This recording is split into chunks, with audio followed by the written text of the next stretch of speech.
بسم اللہ الرحمن الرحیم الم تر الی الذی حاج ابراہیم فی ربہ ان آتاہ اللہ الملک اذ قال ابراہیم ربی الذی یحیی ویمیت قال انا احیی وامیت قال ابراہیم فإن اللہ یأتی بالشمس من المشرق فأت بها من المغرب فبہت الذی کفر واللہ لا یہدی القوم الظالمین صدق اللہ العظیم و صدق رسولہ النبی الکریم الامین۔ اللہ تبارک و تعالیٰ کے نام سے جو بڑا مہربان نہایت رحم کرنے والا ہے، ارشاد رب العالمین ہوتا ہے، اے میرے پیارے حبیب صلی اللہ علیہ وسلم، کیا تم نے نہ دیکھا تھا اسے جو ابراہیم علیہ السلام سے جھگڑا اس کے رب کے بارے میں، اس پر کہ اللہ تعالیٰ نے اسے بادشاہی دی، جبکہ ابراہیم علیہ السلام نے کہا کہ میرا رب وہ ہے جو زندہ بھی کرتا ہے اور مارتا بھی ہے۔ بولا یہ تو میں بھی کرتا ہوں، میں بھی زندہ کرتا ہوں، مارتا ہوں۔ ابراہیم علیہ السلام نے فرمایا تو اللہ تعالیٰ سورج کو مشرق سے لاتا ہے تو تو مغرب سے ہی لا کر دکھا دے، تو اس کے ہوش اڑ گئے اور اللہ تعالیٰ راہ نہیں دکھاتا ظالموں کو۔ پیارے اسلام بھائیوں، پہلی بات تو یہ یاد رکھو کہ قرآن مجید سب سے افضل کتاب ہے۔ ذالک الکتاب لا ریب فیہ، اس میں کوئی شک شبے کی گنجائش نہیں ہے۔ تو جو چیز ہمیں قرآن پاک سے ثابت ہو جائے تو پھر ہمیں اس پر ثابت قدم ہو جانا چاہیے، پھر شک شبہ نہیں کرنا چاہیے۔ ایک میں آپ کو بڑی ایمان افروز بات آج سنانے لگا ہوں، بڑی غور سے سنیے گا۔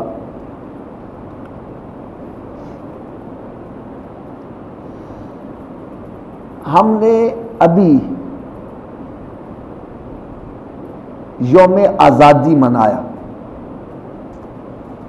پاکستان کو مارز وجود میں آئے ہوئے کتنا عرصہ ہو گیا؟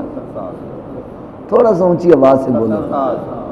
میں آج آپ کو بڑی ایمان افروز ایک بات سنانے لگا ہوں۔ پاکستان کو مارز وجود میں آئے ہوئے 70 سال ہو گئے، ٹھیک ہے جی۔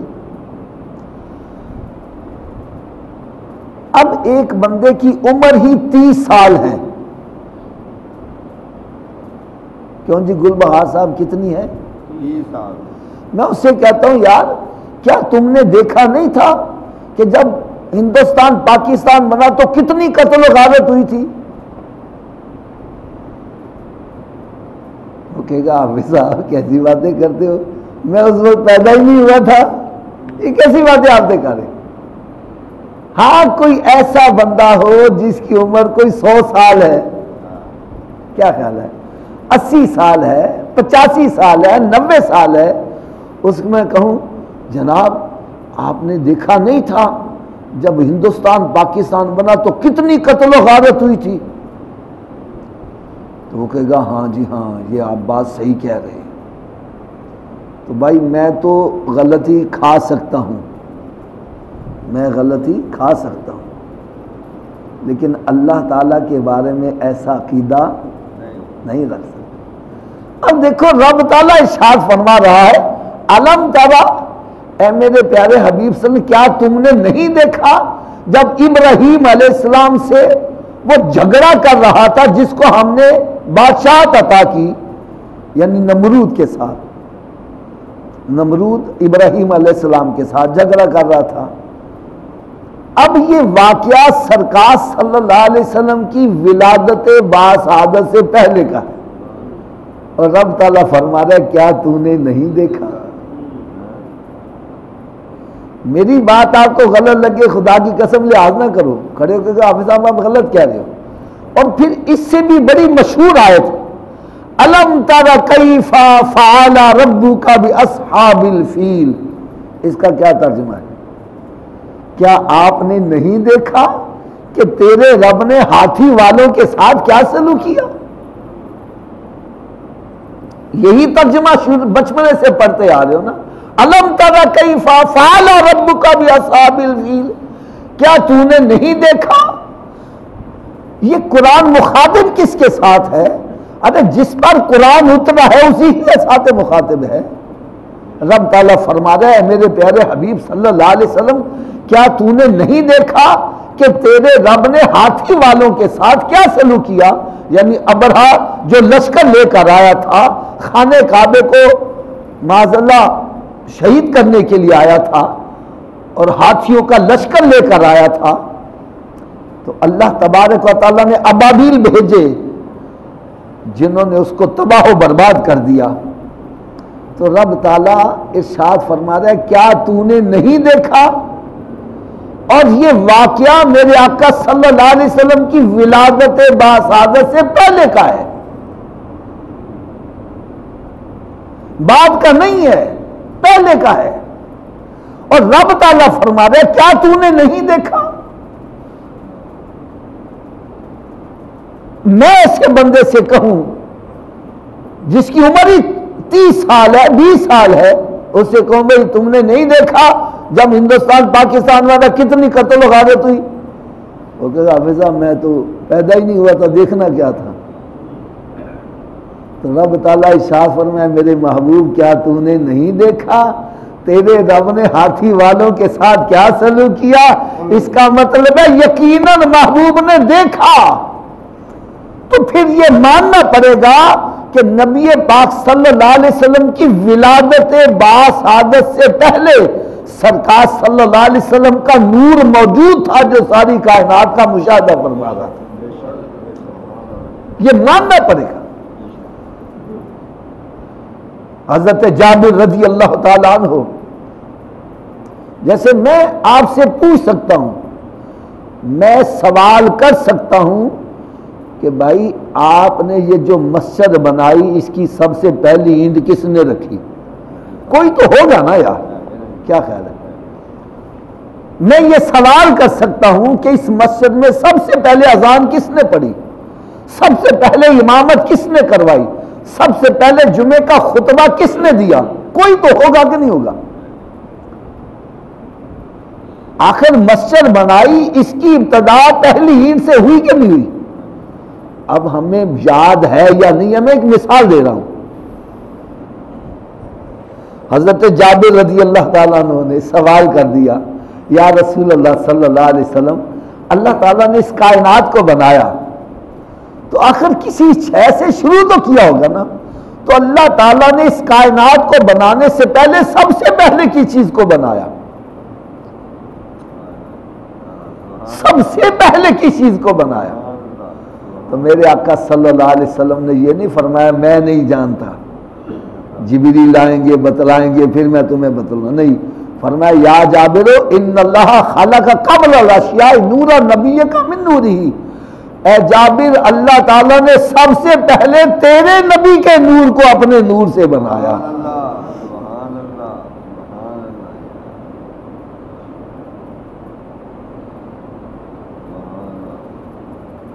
اگر ابھی بھی تسلی نہیں ہوئی ایک اور حدیث پاک، تفسیر روح البیان ہے، بڑی مشہور حدیث ہے، آپ نے کئی مرتبہ سنی ہوگی۔ جبریل امین علیہ السلام سرکار صلی اللہ علیہ وسلم کی بارگاہ میں حاضر ہوئے، میرے آقا صلی اللہ علیہ وسلم نے پوچھا جبریل تیری عمر کتنی ہے؟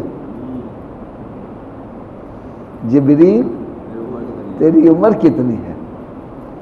عرض کرنے کا یا رسول اللہ صلی اللہ علیہ وسلم مجھے اپنی عمر کا صحیح پتہ نہیں ہے، البتہ اللہ تبارک و تعالیٰ کے وہ حجاب میں ایک ستارہ طلوع ہوتا ہے، 70,000 سال کے بعد وہ طلوع ہوتا ہے، اور میں نے اپنی زندگی میں 72,000 مرتبہ اس ستارے کو دیکھا ہے۔ عمر کا اندازہ آپ خود یہ لگا لیں، 70,000 سال کے بعد وہ ستارہ طلوع ہوتا ہے اور میں نے اپنی زندگی میں اس کو 72,000 مرتبہ دیکھا ہے۔ میرے آقا صلی اللہ علیہ وسلم نے ارشاد فرمایا کیا اب بھی تو نے دیکھا ہے؟ کہنے لگے یہ اب تو نہیں نظر آیا. فرمایا جبریل فوعزتی، مجھے اس رب ذوالجلال کی عزت کی قسم ہے، انا ذالک الکوکب، وہ ستارہ میرا ہی نور تھا.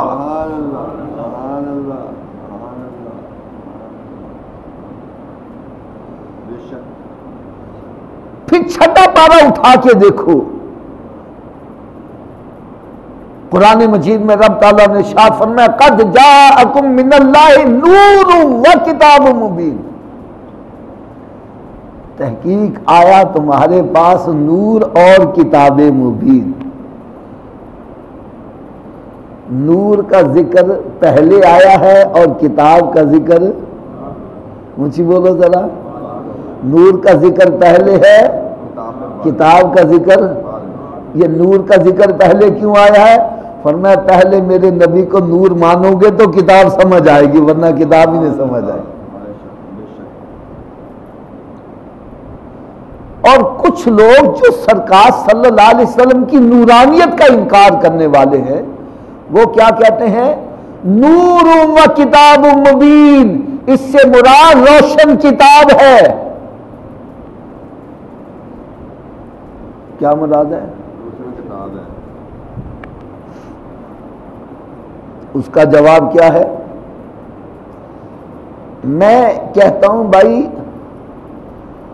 اسلم انور آیا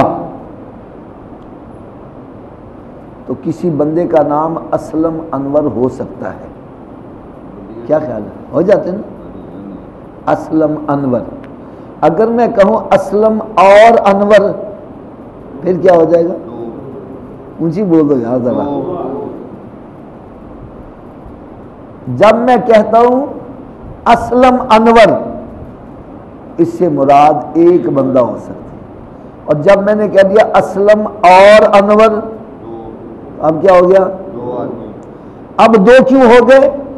آپ کہو گے جناب اور نے آ کر اسلم کو جدا کر دیا، انور کو جدا کر دیا. ٹھیک ہے نا؟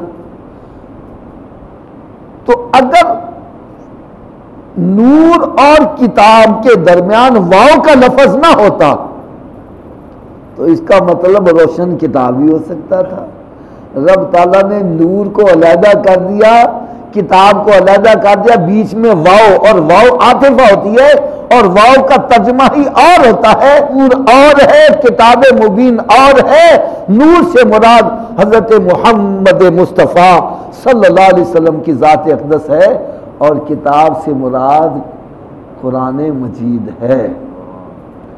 قرآن مجید میں ایک جگہ نہیں کئی جگہ اللہ تبارک و تعالیٰ نے ارشاد فرمایا الم ترى، کیا تو نے نہیں دیکھا؟ اس کا کیا مطلب ہے؟ ضرور دیکھا ہے.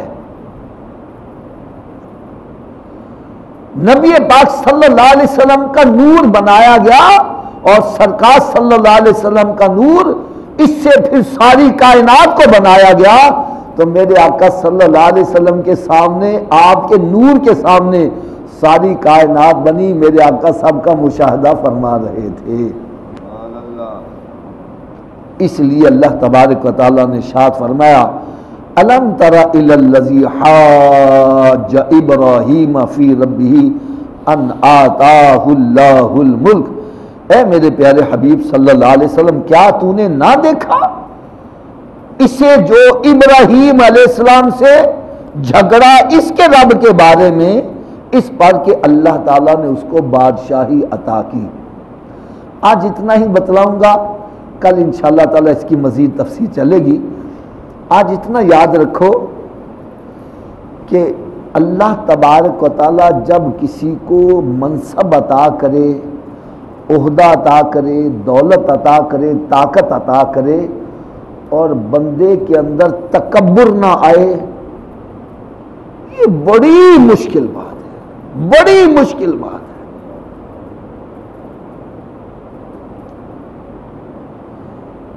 نمرود کو بھی اللہ تعالیٰ نے حکومت دی، دولت دی، طاقت دی، پوری زمین پر اس کا تسلط ہوا.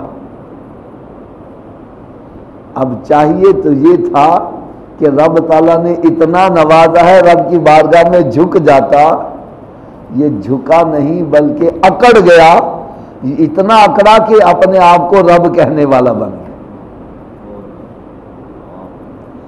تو اللہ تبارک و تعالی نے ایسے متکبروں کا کیا انجام ہوا، ان کو کیسے سزائیں دی، یہ سب کچھ ہمارے لیے عبرت کا باعث ہے کہ جنہوں نے مال کے ملنے پر، عہدے کے ملنے پر تکبر کیا، رب تعالیٰ نے ان کو اس طرح سزا دی، تباہ و برباد کیا، اور جن کو رب تعالیٰ نے دولت دی، طاقت دی، عزت دی، اور وہ اللہ کی بارگاہ میں اور جھکتے چلے گئے، عاجزی اور انکساری کرتے گئے، اللہ تعالیٰ نے ان کو کس طرح سر بلندی عطا کی، یہ آپ کو سب کچھ بتلایا جائے گا تاکہ ہمارے اندر بھی اصلاح کا پہلو نکلے، ہم بھی اللہ تعالیٰ کی طرف سے کچھ ملے تو اس کے آگے اکڑنے کے بجائے ہمیں جھکنا چاہیے۔